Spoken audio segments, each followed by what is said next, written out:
Mau tahu rahasia disayang suami? Biar suami nggak lirik sana sini.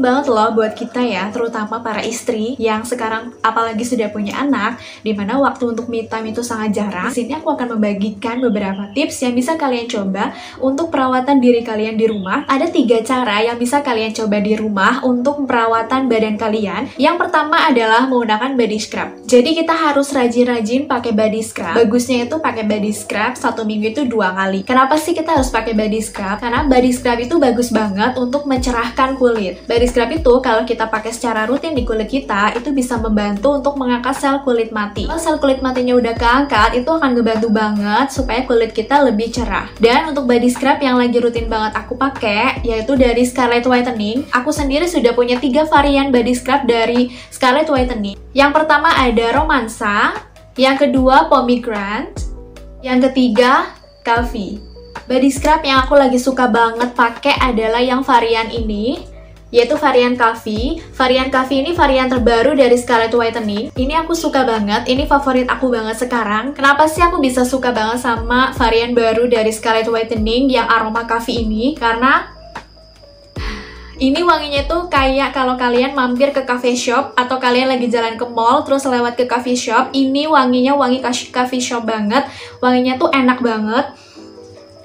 Rasanya tuh pengen aku makan si body scrubnya. Kedua adalah tekstur dari body scrub Scarlett Whitening ini. Aku kasih lihat ya teksturnya ke kalian. Tekstur dari body scrub Scarlett Whitening ini creamy banget. Terus dia juga nggak sakit pas di-apply. Butiran scrubnya itu halus. Ini jadi nggak bikin kulit aku tuh sakit dan iritasi. Makanya aku sekarang rajin banget untuk pakai body scrub karena aku ngerasa nyaman banget dengan body scrub dari Scarlett Whitening yang sama sekali nggak sakit pas di-apply. Ini aku akan apply di seluruh permukaan tangan aku. Setelah di-apply seperti ini, kita akan tunggu 2-3 menit. Setelah itu, aku akan kasih tunjuk ke kalian bagaimana sih si body scrub ini bisa mengangkat sel kulit mati. Oke, ini aku udah diemin selama 3 menit. Sekarang aku mau gosok-gosok si body scrubnya ini secara perlahan.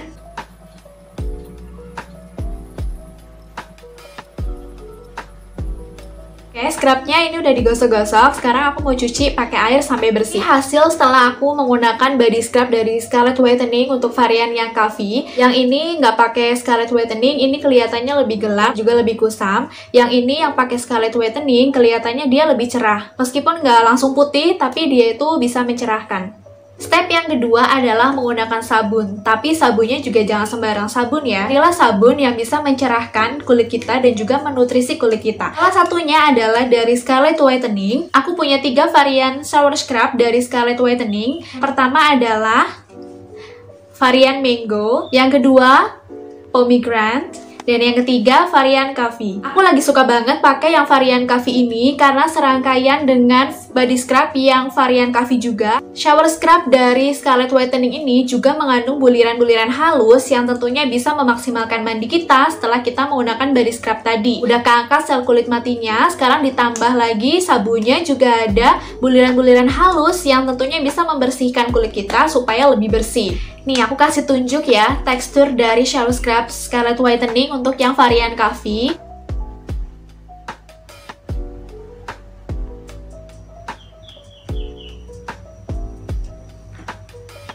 Shower scrub dari Scarlett Whitening yang varian Coffee ini, dia itu ada butiran scrubnya, tapi ini sama sekali nggak bikin sakit juga, dan pas dipakai juga enak banget. Ini bisa banget ngebantu untuk mengangkat sel kulit mati kita ya, apalagi tadi kita udah pakai body scrubnya tuh. Nah, sisanya tinggal dibersihin pakai shower scrubnya. Tentunya dengan begitu mandi kita akan lebih maksimal. Selain itu, shower scrubnya ini juga bisa loh untuk mencerahkan kulit kita. Oke, aku akan bersihin dulu ya. Ini udah aku bersihin. Ini yang pakai shower scrub. Ini langsung halus banget. Aku suka banget megangnya. Terus juga wangi coffee shop banget, alias wangi coffee banget. Aku suka banget. Ini yang pasti dia lebih bersih, lebih cerah, dan juga lebih lembut. Step yang ketiga adalah pakai body lotion. Tentunya kita udah tahu ya, pakai body lotion itu bisa membabkan kulit kita. Tapi jangan asal pilih body lotion ya. Aku merekomendasikan body lotion dari Scarlett Whitening karena selain dia bisa melembabkan, dia juga bisa mencerahkan kulit kita, menutrisi kulit kita, dan membuat kulit kita jauh lebih glowing. Aku sendiri punya dua varian body lotion dari Scarlett Whitening. Yang ini tuh varian yang freshy, ini wanginya seger banget. Dan yang sekarang aku lagi pakai yaitu varian yang jolly atau varian terbaru dari Scarlett Whitening. Kalian udah lihat sendiri ya, aku udah pakai sampai segini karena sesuka itu dengan body lotion Scarlett Whitening yang varian jolly. Yang aku suka juga, dia itu tutupnya ini lock and lock. Jadi kalau misalnya kalian bawa traveling, ini kalian gak usah takut tumpah ataupun bercecer di tas kalian karena ini aman banget. Aku akan tunjukkan juga tekstur dari body lotion Scarlett Whitening karena selain wanginya yang enak, aku juga suka banget sama teksturnya. Dia tuh teksturnya itu enak banget pas dipakai. Terus dia juga cepet banget ngeresap di kulit, sama sekali nggak bikin lengket. Dan yang aku lebih suka lagi karena fungsinya itu dia bisa mencerahkan dan juga menutrisi kulit kita.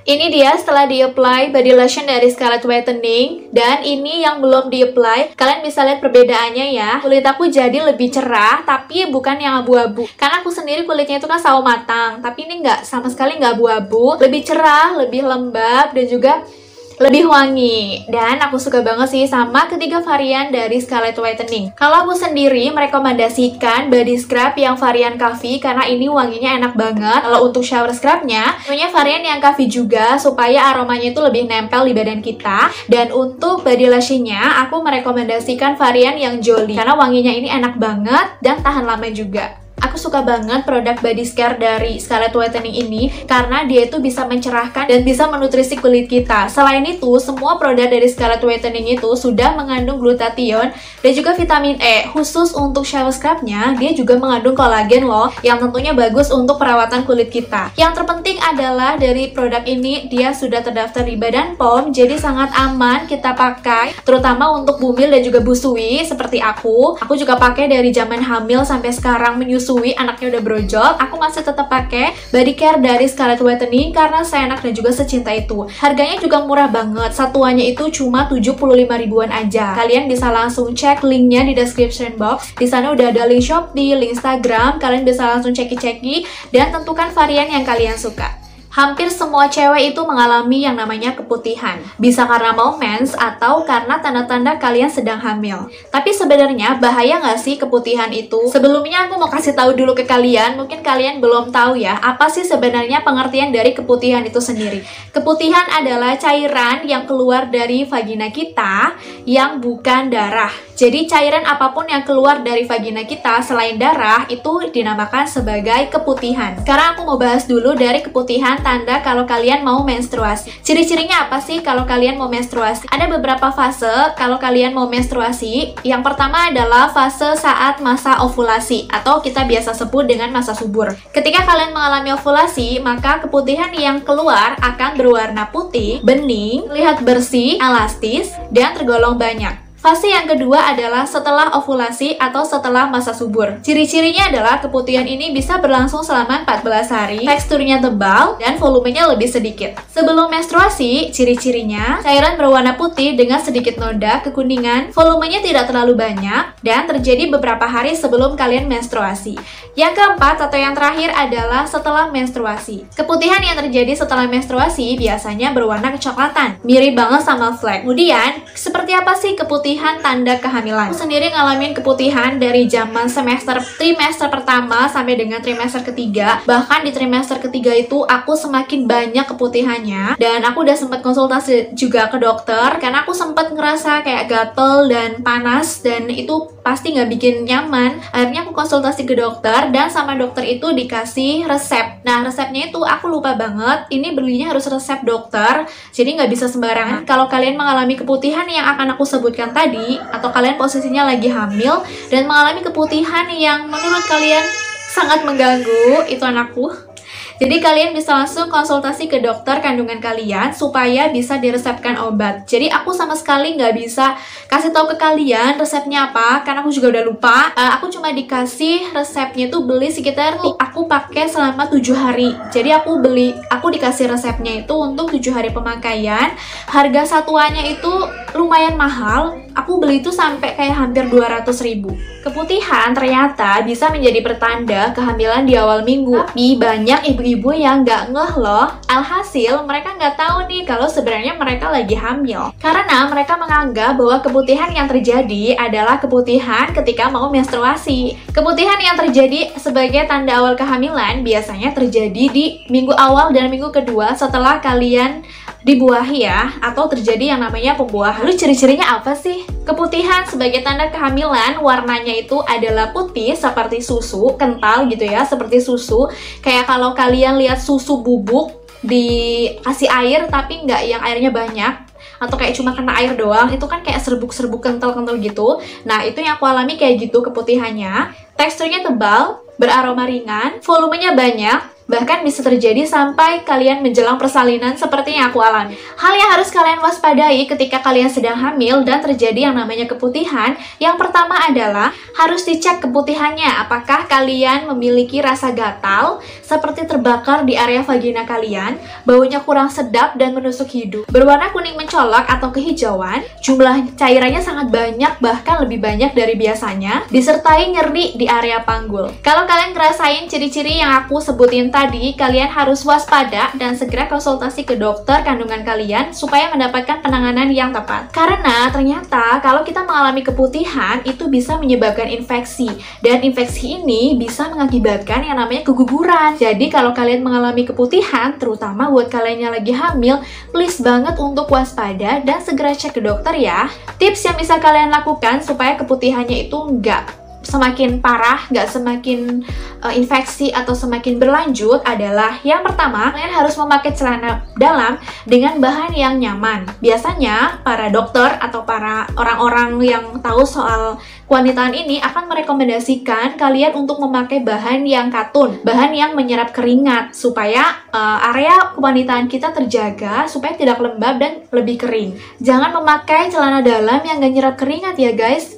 Dan juga jangan menggunakan tisu kalau kalian habis dari toilet. Sangat-sangat tidak direkomendasikan untuk membersihkan area kewanitaan kalian menggunakan tisu. Lebih baik kita menggunakan handuk atau kain supaya untuk melap ya, untuk membersihkan, untuk mengeringkan area kewanitaan kita supaya tidak lembab. Karena kalau organ kewanitaan kita ini lembab, itu bisa memicu yang namanya timbulnya jamur loh teman-teman. Selain menjaga dari luar, tentunya kita harus juga menjaga dari dalam dengan cara menjaga pola makan dengan makan makanan yang seimbang, atau kalian bisa mengonsumsi yogurt dan juga susu yang akan memproduksi bakteri baik untuk vagina kita. Yang pasti kita juga harus rajin membersihkan area kewanitaan kita. Aku sangat menyarankan kalau kalian habis BAB, habis pupuk atau habis pipis, jangan membersihkan dari belakang ke depan, tapi dari depan ke belakang ya. Karena kalau dari belakang ke depan dikhawatirkan ada bakteri dari belakang yang ikut ke bawah ke depan yang akhirnya bisa menimbulkan infeksi loh. Juga jangan sekali-kali mencuci area kewanitaan kalian dengan sabun ya, karena sudah ada sabun khusus. Aku dulu pakai sabun Betadine Hygiene, tapi itu hanya kayak hanya menghentikan sementara waktu. Kalau aku udah nggak pakai itu ya biasanya balik lagi. Jadi ini terserah kalian sih mau pakai yang mana, tapi jangan pakai sabun yang biasa buat kita mandi ya. Dan yang pasti, yang paling penting adalah tidak menahan kencing selama kehamilan. Karena kalau kita menahan kencing, pertama itu pasti rasanya nggak nyaman. Yang kedua, dikhawatirkan memunculkan penyakit batuk kencing kan, yang kencing-kencing itu ya, penyakit yang nggak bisa kencing itu. Sama yang ketiga adalah takutnya akan terjadi infeksi saluran kemih yang sangat berbahaya. Tentunya nggak bikin nyaman juga. Jadi kalau kalian lagi hamil, kalau memang mau kencing itu harus segera kencing, jangan ditahan-tahan karena itu berbahaya. Soal beberapa hal yang harus kalian ketahui mengenai keputihan tanda mau hamil, hal yang harus diwaspadai. Ibu hamil nggak usah khawatir kalau misalnya kalian ngalami keputihan, tapi ciri-ciri yang aku sebutin tadi itu nggak kalian alami. Yang harus kalian waspadai itu nggak kalian alami, itu nggak usah khawatir, relax aja. Tapi kalau kalian mengalami ciri-ciri yang aku sebutin tadi, please banget langsung going to doctor karena aku nggak mau kalian terjadi hal-hal yang gak diinginkan. Itu dia tadi beberapa hal yang bisa aku share soal keputihan. Kalau kalian punya pengalaman soal keputihan selama kehamilan, boleh sharing di bawah karena banyak teman-teman yang membutuhkan. Terima kasih udah nonton videonya sampai habis. Jangan lupa juga untuk cek video-videoku yang lain soal promil, soal tanda kehamilan, juga soal Yasin Wakinga. Kalian bisa langsung cek ke bawah. Terima kasih udah nonton videonya sampai habis. See you on the next video. Wassalamualaikum warahmatullahi wabarakatuh. Bye-bye.